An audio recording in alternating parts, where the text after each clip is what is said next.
They say there's only two things in life that are certain: death and taxes. Now, given none of us are leaving the planet alive, and with inheritance tax set at 40%, it's shocking that nearly 50% of people do not have a will. And for those that do, the stats show that most haven't checked it for years.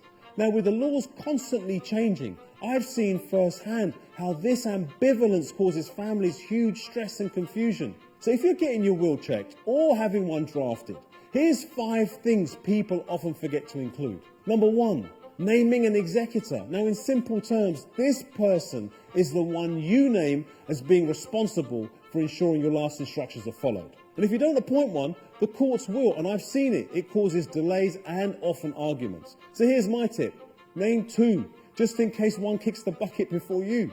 Secondly, arrangements for your pets. If you don't include some sort of instruction for them, they could be taken into a rescue shelter. Thirdly, digital assets. Almost everyone has a social media account. Some people now have blogs, a YouTube channel, and some even have a personal website. You can name someone as a legacy contact, someone who can access your information and make decisions. But remember to first check the T&Cs on your account.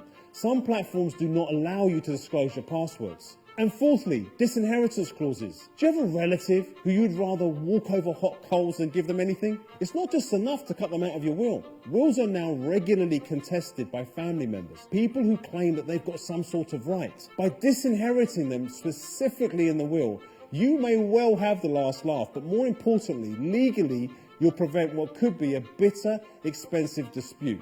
Not to mention family infighting. Number 5, alternative beneficiaries. What happens if one of your beneficiaries dies before you? If you forget to update your will, confusion and disputes often arise.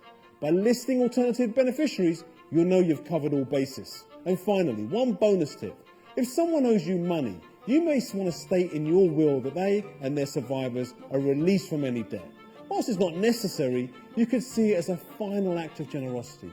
But I guess most importantly, if you haven't got a will, don't leave it too late, leaving a mess. When your time is up, it's up. And like my good old mum always tells me, always leave a place better than how you found it.